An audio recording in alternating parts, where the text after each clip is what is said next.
what should I do if I experience pain on my hip and legs during sitting meditation? The pain usually comes after 1 hour plus of sitting meditation. Yeah, okay. These are the common symptom which every meditator will experience. Just bear with it, and as your concentration getting better, then you're able to cushion out this kind of uneasy feeling, so-called pain, or just keep sitting, don't worry, endure it a bit. Okay. Next one is from Lalita from US. How to get rid of anger and anxiety? Okay. The first thing we must cultivate is, of course, again, the concentration, because just being mindful is not enough. A lot of people say, just be mindful. It's not enough.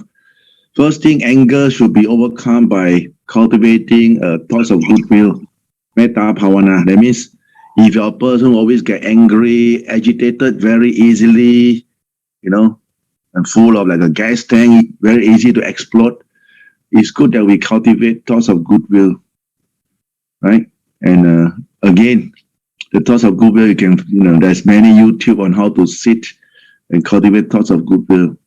And likewise, if your mind is calm in concentrations, then this anxiety issue was gradually goes away. Because why? When your mind is concentrated, then you can detect or arrest those things that's triggering, or what are the issues that make you anxious, what are the things. And of course, for meditation to solve all problems, is one level. Another level is maybe due to your thyroid. Thyroid. I have someone who comes with this problem, and meditation partially help her, right? And later when she go and see a doctor, and she got this thyroid problem. That's why she got so excited. So and medication also can help. Plus her meditations. Okay. Then the next question from Eric from Australia. As a layperson, sometimes with the condition we saw, heard or feel, some wrong view may occur very quickly. And then but there was no action that was being acted upon. So will this cause any karma? And how do we effectively purify our mind? Of course, it's karma. Any thought moment arising in our mind, which is called mental, which is what we call manokam. Manokam means karma that you come up from the mind state first. Everything started from the mind, and because you are still okay, still mindful, still can have this kind of self-control, that's why it doesn't go out of hand. It doesn't react. So it's just a mental act, which normally people at large will have this type of problem, right? We cannot say only that whether you react or don't you react, right? Okay, you say that how to prevent? Again, you need to meditate. It is only through meditations, right? Strong foundations of samadhi, strong foundations.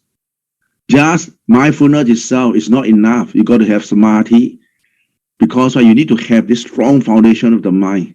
Until the mind can enter the state of samadhi, they can have the kind of God piti. And then the mind can easily detect, and it won't. Sometimes just a wobbling, something moving inside you haven't developed into a full thought. Say, this uneasiness in you, something is coming out. And when you are mindful of that, it doesn't manifest into a thought at all. But something is coming up, but it doesn't manifest at all, and nothing happened. But sometimes contact probably happens so fast. Eye contact, ear contact, nose contact, pop, up already, and it take over the mind. And then now is certain people they still can control, But you can see from the face reaction that they are very angry, very dissatisfied, or very not happy about certain issue. Then you can see this. You look at her face, or look at his face, fungus face. Why? Are not happy of certain issue, but they doesn't express. But if a person is just mentally, so through mental one is again, you need to meditate. Need to meditate. Even though it happened, but we don't react to it. Okay? Thank you, Than Ajaan Keng. The next question is on sharing of merit. So from Ching in Singapore. So when we are taught to share merit, what is the mind supposed to imagine or feel? If one is in grief, how can one think and share merits in a good state of mind? Can I share merits with non-humans like pet, dog or cat who has just passed on? And can we share merits to those still living with us? Well, with cat, dogs, easy. You don't have to share merit. Give them food, pat on the head. Come here, come here.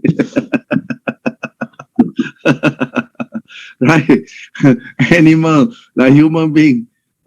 We talk about elementary level. Right? You want people to be good to you. You got to be good to people. You must be the first one to give. First one to open your arm and say hello, good morning, how are you? First one to greet, first one to give. Then you have the kind of rapport. This is on the basic level of human beings of involving in this what we call it social ethics, right? Manners, politeness. And for dogs and cats, you have to share merit because why? The minute you treat them properly, they will stick with you. The rapport. It's just like our cat here. You see, the monk always give all the cat food. The minute the cat saw the monk, he will run to the monk and say how powerful the cat grown up because of the merit, because of the food. Right. So again, I say again, sometimes we like sharing our merit to a dog when they're still alive, we treat them like a human being. Like another being, give them the kind of tender care, give them the kind of caring that they will stay with you, right? And for human beings, same thing, right? And if you can develop that,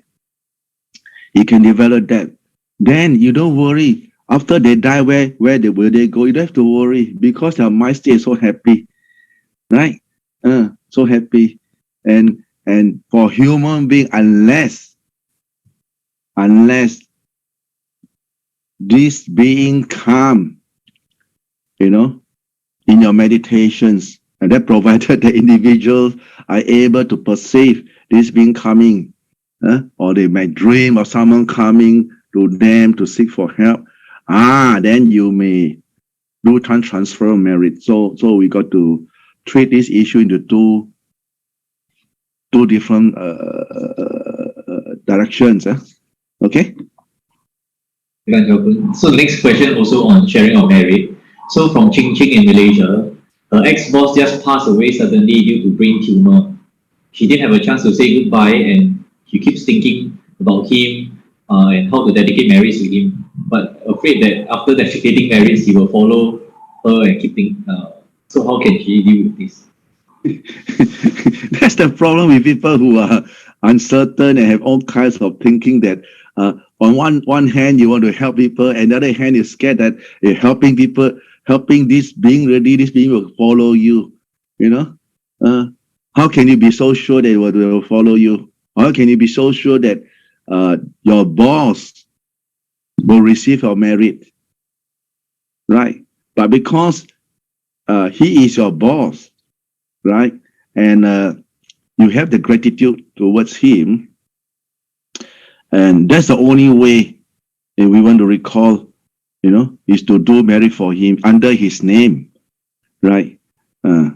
If you are so scared, then you may ask somebody else and say, this is my boss name, please do it for me. You want to do good, then you're scared of having people from asking favor from you again. Then what kind of good is that? Just like someone who want to do charitable activity, but on the other hand worry about tiredness, worry about after we overload this and that. Then, but at the first place, don't do. If you want to do, we do it with be mentally prepared that, okay, this is what is our approach. This is the approach we're going to do. Then no problem. But as for this sharing merit, no problem. Don't worry. Don't worry. Just go ahead and do it. It's good. Okay, next question from Chiwa, Singapore. Can Than Ajaan Keng teach us the technique of cutting the body and burning it so that we can lessen attachment to the body? Before we go into this topic, first thing, you got to have a strong foundations of samadhi. That means you must be able to sit. I repeat, must be able to sit 1 hour, 2 hour, 3 hour, at least 1 hour without moving, 1 hour of concentrating on your object of meditations until the mind can enter samadhi. This is very important. If you don't have the base of samadhi, it's very hard for you to contemplate. Because why? The minute you contemplate, there's a lot of thoughts that will arise, and you cannot contain them. So if your samadhi is strong, the minute you bring in this object, you cut the head. You really see your own head drop off and blood just shoot out like that. That is a method that we can see that, okay, your power of concentration is matured enough to do this kind of exercise. If not, it's just thinking. It's just thinking like spreading of the breath, which is the same thing, but you doesn't get the real insight unless you keep doing it again and again and again and again. So the base of samadhi is very important. For example, you're watching the breath, you just go, watch your breath, or you use putto. Just putto until you can maintain the putto for many hours. The best is whole day, whole night. You just putto until the putto become, the mind only have putto, nothing else. Right? Until the putto leave the mind by itself and just left this pure awareness. Right? And for people who might say that, hey, Ajahn, we don't have so much time like you mentioned, so is there a possibility there's any shorter time, yes, you can do it, but the effect is not so effective. Like for example, you may sit for about maybe half hour, at least half hour, 20 minutes, half hour of concentrations, and before you proceed with this cutting exercise, bisecting of the body. That means after half hour, you find that your mind have come to quite stabilized. How to define these stabilizations of your own mind state? That means while you're sitting, right, normally your mind will have a lot of intruding thoughts. That means thoughts are surface in your mind, and it has an impact on you. You can't concentrate. You can't see your object clearly. So you got to create a foothold onto your object first. This is the first thing you got to do. Putto, or watching until the mind can back.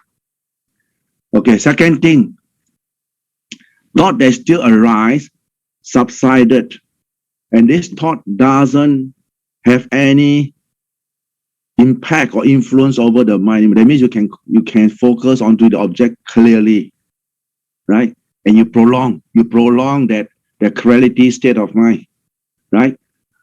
Until you feel the kind of fullness. That means mentally you feel that okay, you are ready to proceed with the exercise. Then you start to bring the awareness back to the body. Back to the body first. You are doing a cutting body exercise. Back to the body and go to your ear. Just imagine that you're taking a chopper or whatever thing you like. You may take a chainsaw, a chopper, a knife, a razor blade, or what. But don't go and really take a razor blade and cut. You just imagine, right, and focus. For example, you just create a mental image of a knife and pop, cut your ear. And because of your focus and cutting and imagining, this kind of imaging, you can really feel the pain. Sometimes you may sort of whoosh, then you go and feel whether your ear is still around or is still around there. Then you say that, okay, your concentration is powerful. Then you continue. Right ear, left ear, cut it. Dig out your both eye, cut the nose, cut the mouth, cut your throat, cut the scalp, take out the brain, put it aside, and then you use your knife, chop the hand, chop different part of the hand, cut it, put it one side, and then cut it. All these are we call it mental exercises. Mental exercise. This is to induce. This one will induce what insight. You will corner your mind, which is then crazy, to teach the mind. They look here. Hey, you look here. You have to say, look here. Just teach the mind about cutting and burn it, and you can see the reaction from your mind. There's a lot of reaction that will occur during these exercises. Because why? Your mind will resist and say that, no, why you cut? Crazy or what? This is so neurotic. This is crazy. This is, a very negative thought. Like this, what do you call that? The mental medical people, they doesn't know that the Buddha's teaching is to enable a person, right, to be dispassionate about this human existence, to let go, so that you can detach from all this craving, all this sensual craving, which has been troubling us all this while. You got to do contemplation of body if you want to overcome this kind of problem, right? And after you don't do one time only, you got to do many times. Do it again and again and again and burn it. And after you burn it already, you start to ask yourself, what is there left behind? What is life? What is status? What is name? What is fame? What is called beauty? What is called attachment to relationship and blah, blah. Everything that you have this problem in your mind, or this craving that pop up. Every time you do this exercise, you just bring your troubled mind that's been troubling you to this object and refer it and ask yourself. Straight away, let me tell you, your mind will solve the problem right and there. The mind, it's crazy. If die, we have nothing ready. But if you don't have a reference point that you dissect the body and just think about it, it doesn't work. Not powerful enough. It doesn't have a base for the mind to really see that this body is impermanent. You can't bring anything along. Then we talk about lessening of your greed, hatred, delusion, then there will be a way out. The more you do it, you don't have to say that I'm letting go. The mind will let go by itself. Because a lot of things you look at it, for example, you used to fight over something, and then when you start to meditate, the more you meditate, the more you sort of, okay, you want to have this thing? Go ahead. Then people find that, is he crazy? How come it's not that confrontational anymore, not so aggressive? No, because we see that it's silly. It's so silly to fight over all this external thing, and at the end, we cannot bring anything along. So silly. Okay, next one. Next. Wei Meng? Sorry, forgot to unmute. Okay, the next question from Hui Qian from Malaysia. I sense myself picking up negative vibes from others easily as my spiritual cultivation deepens. Is it because this is a sign of mindfulness has improved? And I see myself wanting to avoid people that are negative. If they are my family members, it's not possible to avoid them. How can I extend compassion towards them instead of wanting to avoid them? Thank you. Well, it's true because the more you cultivate, the more sensitive you will be. Sometimes people haven't come. At night already, you know already what's going to happen next day. If your meditation is really good, you don't have to even see the person. You see the person since last night already. Some negative thing is coming along the way today. You better be prepared. Yes, but of course, based on compassionate ground, sometimes we must have some, leeway for people. Well, people are lost, people are sad, they don't know what to do. That's why they are behaving so recklessly or carelessly, or if you're a person practicing meditation correctly, we won't say that we want to run. We don't have to. We don't say that we want to invite. No, if this is karmic that you got to face it, you can't run. Let me tell you, you can't run. The more you run, the more problem will come after you. Let me tell you. But if you want to solve it, and come what may, just solve it. But of course, when we're solving help, or if we think that we can help, we help. If cannot, we just give advice. And if cannot give advice, just keep our mouth shut, and that's it. And what can I do? Even we tell them, people also don't listen. So we just beat it. Okay. Next question from Fu. I have issues meditating and I dislike chanting. How do I progress in my practice? Okay. In this kind of method, the more you don't like a thing, the more you make the mind go and do it. Why you don't like chanting? What's so bad about the chanting? You got to make the mind go and chant. Because chanting is what? Is the recollections of the Buddha's teaching. It's just like repeating of the words, the teaching of the Buddha. It's a kind of reflections. If you don't like the chanting, then you might read the translations, to reflect. Every day you go around, 1 round, 2 round. It's good, it's very refreshing. It got the kind of, it builds the kind of confidence and trust. It's just that when, if we never chant, I feel very uneasy. If I never do the prayer, like something missing. And one day we chant so many hours. We never say that chanting is so refreshing. People will say that they don't like.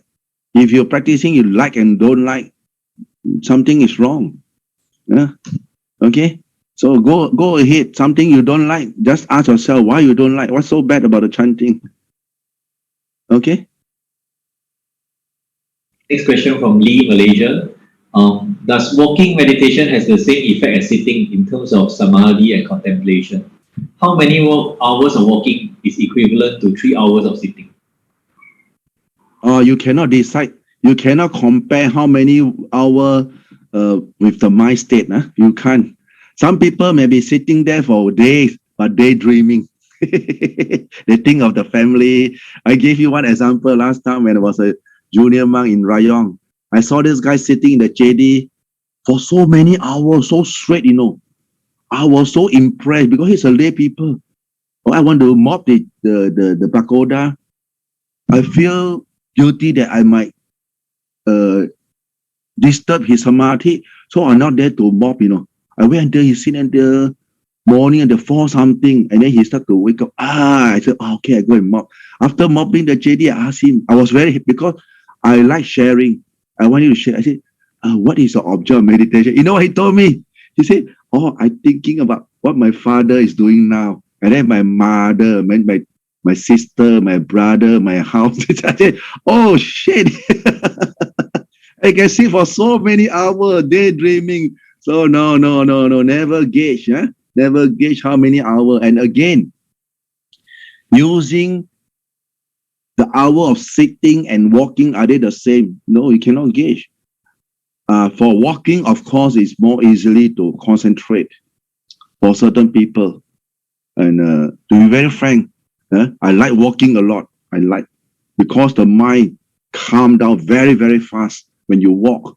You get concentration so fast, the mind just zoop in already.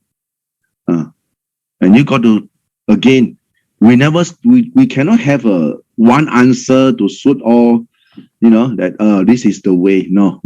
Individual. Some people prefer more sitting, some people prefer more walking. Like in Thailand, there was this the elder, this teacher, Luang Pu So in Nampa Phang. He walked whole day, whole night in his walking path, right?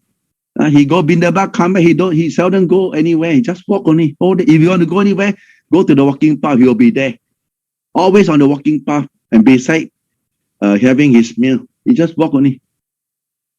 He's good in meditation, in his walking, and there are some monks who just like to sit.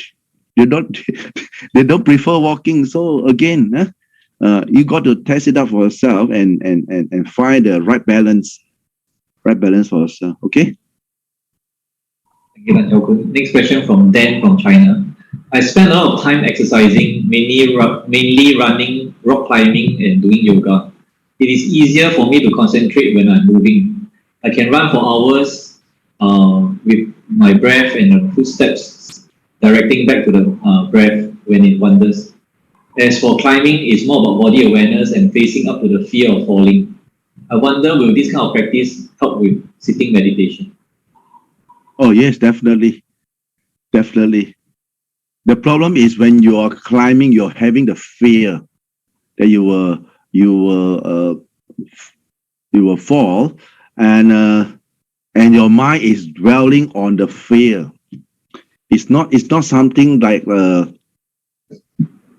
you're fearless or you're been secure in the sitting. So it's better that it's better that you just do running and sitting in order to bring you forward, to develop insight. Because what you're doing, you can only develop concentration. That's all. It's not wrong. It's a way of getting the mind in a state of concentration and calmness, right? But do you have any insight arising? No. Like what you say just now, you have fear. So what happens? You fall at the moment and you are in fear. You think you can go heaven with a fearful mind? I doubt so. So it's better that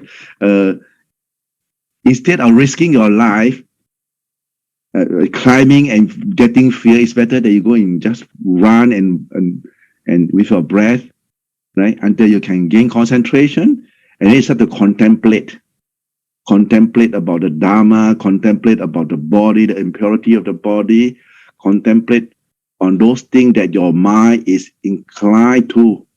For example, hatred. So you contemplate about the defect about hating someone else, the negative part of it, and what should you do to bring it back to a state of normalcy of your mind. Okay.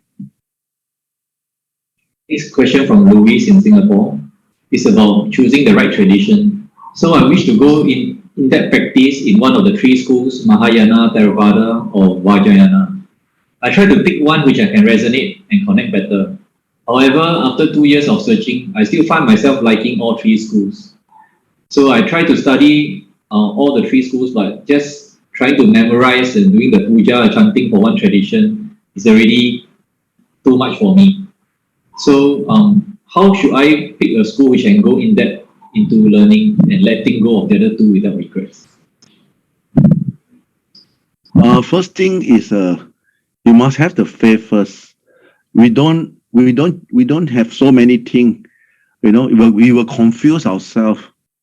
You just go to the school that you think that you like. First thing is what you must have the faith. And again, you can think properly. It's you yourself who decide which school. You cannot ask me which school. Of course, I will tell you, Theravada. Right? But for yourself, you got to decide. Yeah? We can't decide for you. You should decide for yourself that what suits you and what are you aiming for, right? And the training that you're going to training, is there any living example that can lead you, or just your own Like nowadays, people say, we don't have to go we just go online, download the thing, and then we listen and we practice, and then bang, here we are. We know already. No, you can't. You need to have someone who are experienced to guide you, right? And for example, if you're Singapore, I can understand in Singapore because Singapore is a multiracial society, right? And we have so many traditions. We have our tradition is called the Theravada, and we have the Mahayanis, and we have the Vajrayana, the Tibetans.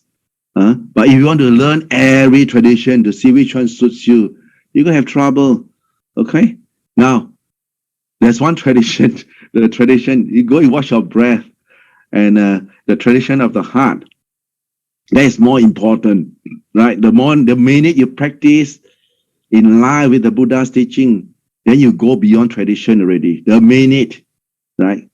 You're going to start with something basic, easy, hands-on, easy to understand. And that should be the one you should follow, because why? Too much thing, you will get confused. It's the same thing like in the place where there's people exposed to too many things. They don't know where to go. So many choice, so many choice, But if you are with no choice, then you got to, okay. When before there was internet, before there was all this Wi-Fi thing, people have problem in learning things so easily and openly because of this, what we call that, media, Wi-Fi, and things can so easy, even China, all over the world, we can jam into this platform easily. But last time, how long it take months, and whether you can reach the place or not, no, right? So it's important for the guy to decide for yourself, right? And after practicing for some time, maybe you say, I try this Putto for 7 days, Anapanasati for 7 days, chanting of Amitabha for 7 days, or Memi Pemi Om for 7 days, and which one suits you, you take that one. Because all will come to the Buddha's teaching is what? Sila, Samadhi, Panya. All will bring you to the same roots. Same mind. You come back to your mind straight away. Okay? Next. Next question from Aruna, from Ravi from India, is on having meditation. So how do the question is quite long, Chao, so I just finished reading. How to handle psychic attacks directed at energy centers? What are your suggestions in terms of meditation technique and mental approach? So this is what he has done so far. I feel an intrusive force on my forehead energy between the eyebrows. My family is worried, and myself as well, because it's a popular Hindu meditation method of attacking these two energy centers to gain mental control over other people.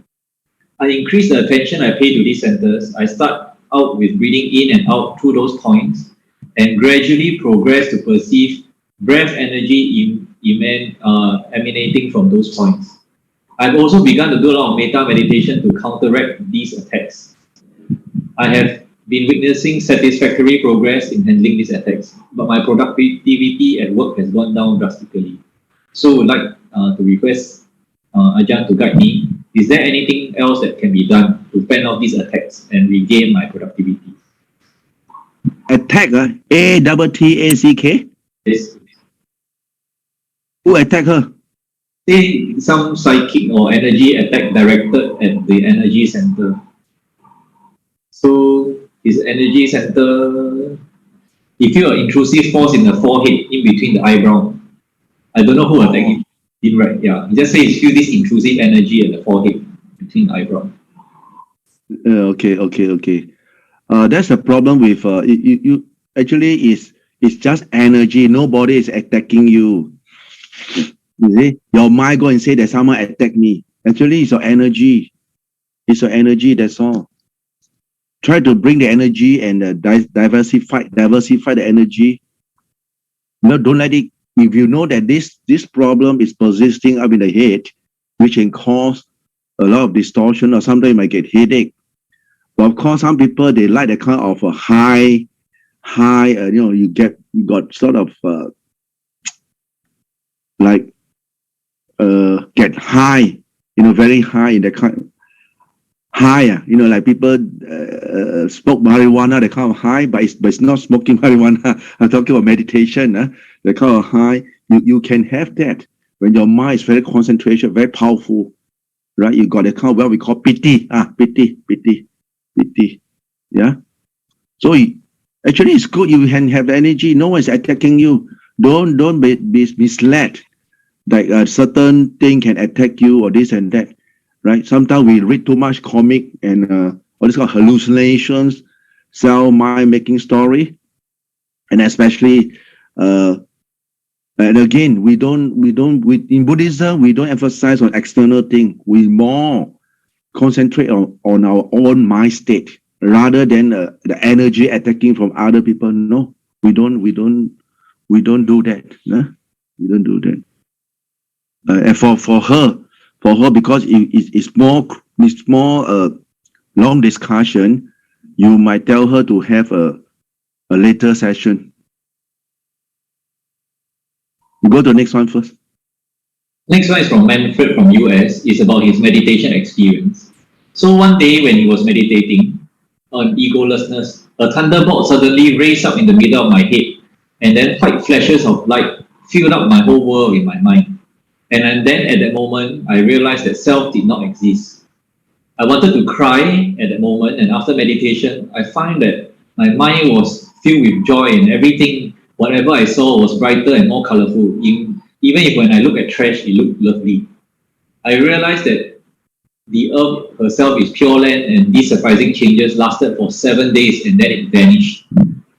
Dear Than Ajaan, could you please tell me whether this was an enlightenment experience or were they illusion? It was an enlightening experience. Why did it last only 7 days? Well, it's just yeah. Go ahead. What should I do to stay in that joyful status consistently? Oh no, you can never sustain this kind of sensual addictment. No, you need to withdraw back to this human mind state. It's just a mind state of realizations and happiness. That's all. So when you say 7 days, yes, it can last for 7 days, right? But the most important thing is that you got to be mindful and continue to do what you have been doing all this while, and never expect the same experience to reoccur again, because it will lead you to frustration. Just do your normal practice, and what you have been doing, repeat and go forward, because your daily life interactions is very important, right? To maintain a mindfulness, to maintain your mindfulness and your samadhi practice, and as you go along, like you say, that you contemplate on the egolessness, right? It's good thing, good sign. Good. Carry on. Next question from Serena from US. So the first question about meditation. Sometimes my body feels heat rising up during meditation. I don't know what causes this. I can warm the body up from feeling cold, but I don't know how to cool the body down. Can Than Ajaan advise? Okay. Cooling down the body, right? Yes. You know how to warm up, don't know how to cool it down. No, never mind. You sit longer.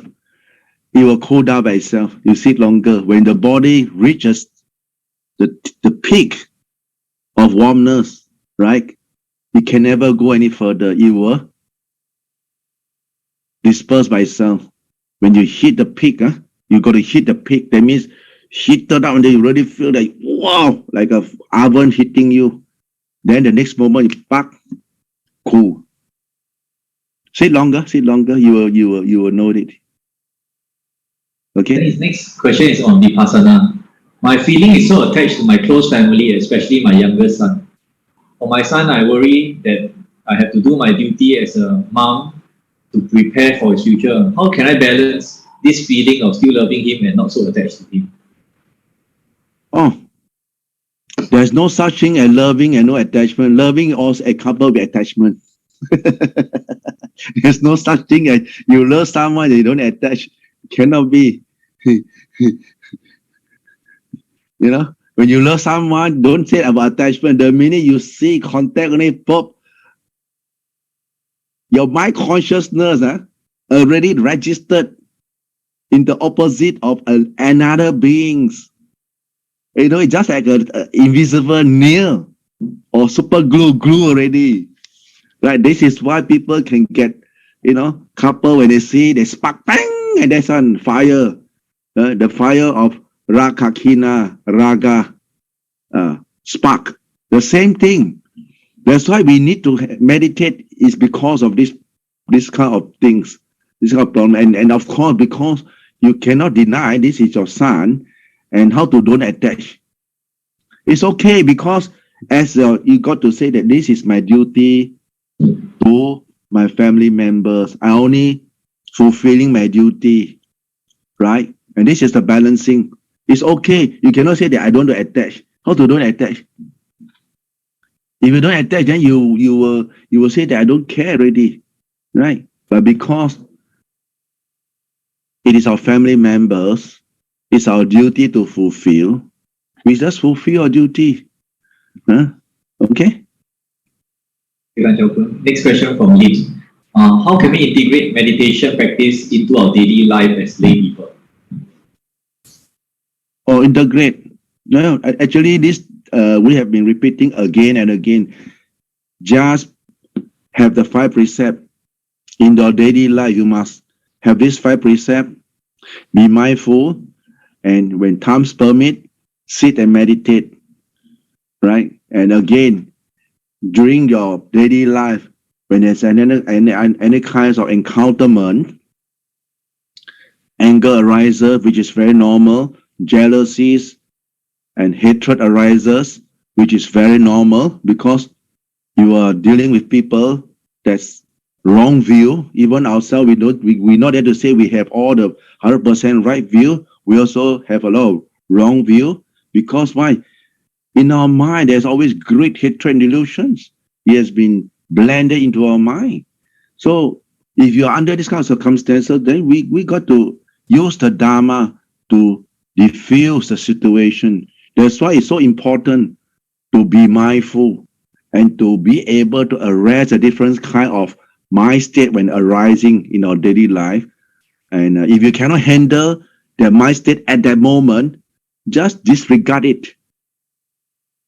Don't feel remorse that why I can't handle it. Just walk away. For example, someone come in so forcefully with anger, want to confront you. You're not going to say that radiate thoughts of goodwill, stand there with a face smiling. You can't just, okay, this is too strong. You just walk away first, and then later you come and diffuse the situation, right? So you got to.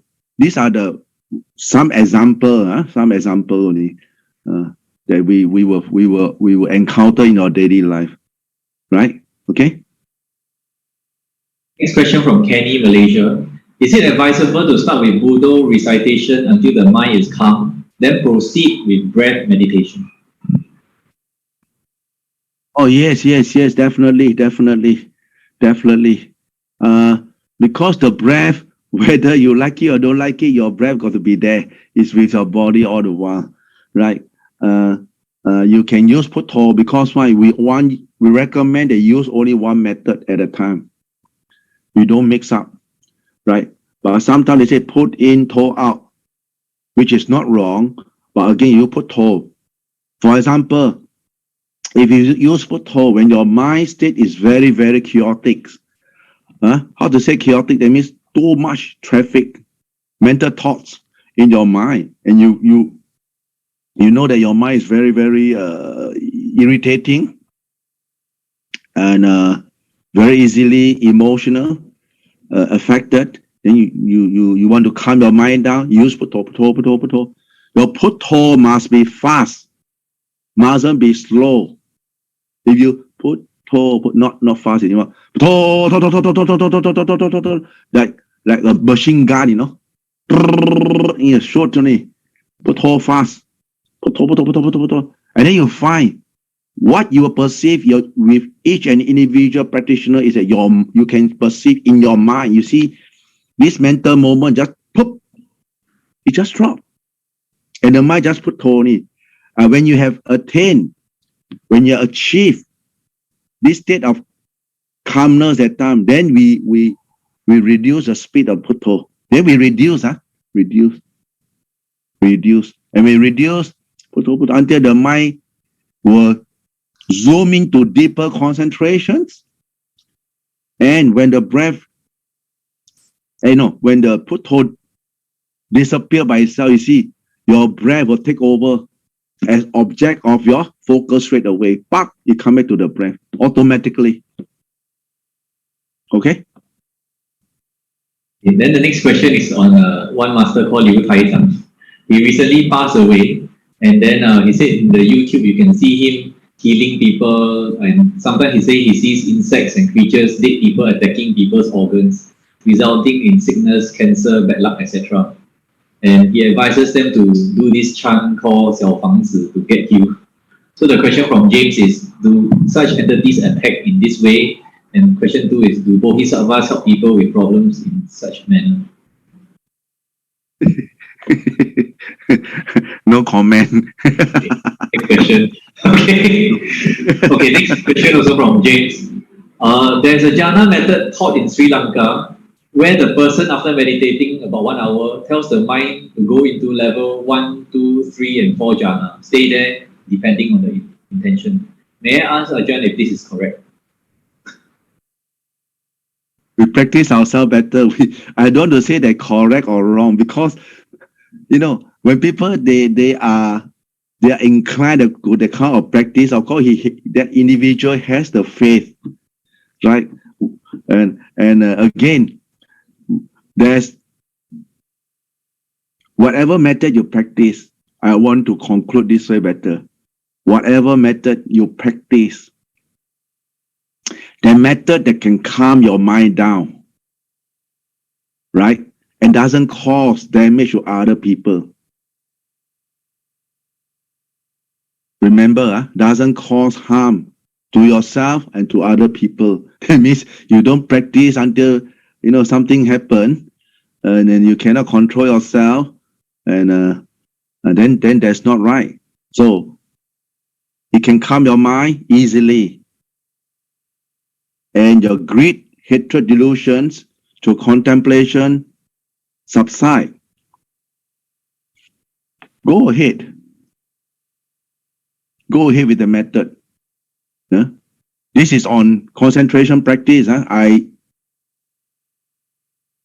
want to reinstate. I am not the authority to say who is right or who is wrong, right? Because concentration practice, there are so many methods from so many traditions in this world, right?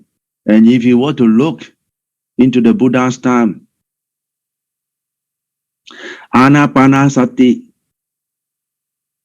mindfulness of the breath, right? And later is a Satipatthana training, which focus on your body, Kai, Vedana, your feelings, Chitta, your mind, and Tham, that means your mental mind state, Dhamma, is the method. Now, there are so many methods, right? And when it comes to different kinds of culture being involved, when Buddhism it was started in what do you call it, India, then it spread into China, Sri Lanka, and towards Southeast Asia, and now it's throughout the world. And with the incorporations of different customs, we said the shifts and changes of the methods. Because certain people, they find that, I use this method, it helps me. and it has been a majority people has practiced it and benefited from that methods. Now we are not talking about right or wrong. We're talking about can calm the mind down, right? So you practice that. Now the individual practitioner, he will know whether he practiced right or wrong, because at a certain stage of his practice, when he's practicing sincerely, he will find that, how come I'm not going anywhere at all? I like stall, get stuck. How come I'm getting more angry, more greedy, more hatred? How can I be meditating correctly? People will wake up by themselves. And it is that time that people will realize for themselves, they will make a decision whether they are right or wrong. Not us. We are not the one that makes decision for people. Because why? When people have the faith in certain tradition, and you comes along to tell them they are wrong, you're looking for trouble. they will shoot you. Let me tell you, it's better that we just tell them, this is the way. There's this kind of option. You want to try? We only recommend, but we don't enforce. Remember, you look at Buddhism, we never force things. Buddhism has never been any trouble with anybody. Never. Always been bullied only.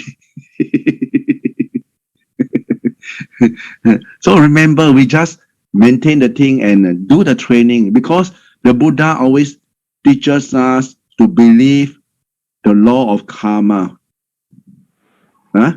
Remember this thing, the law of karma. So we must be very careful when we're dealing with this kind of thing. So we don't want to be in the position to say that, he's right, or he's no, this method is better, that method. No. Whatever people they practice, sometimes they will change.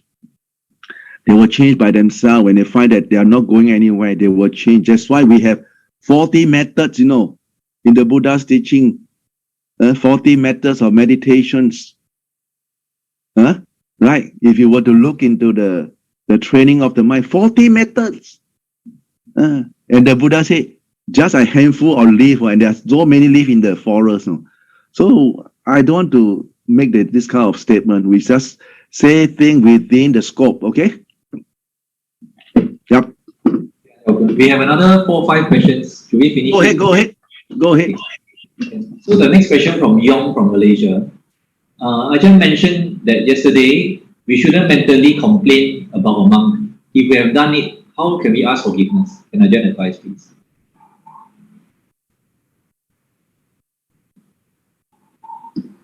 Hold on. Wei Ming, can you please repeat the question again? Sure. So yesterday, Than Ajahn mentioned that we shouldn't mentally complain about a monk. However, if we have done it, how can we request forgiveness? Easy. Just, you are alone.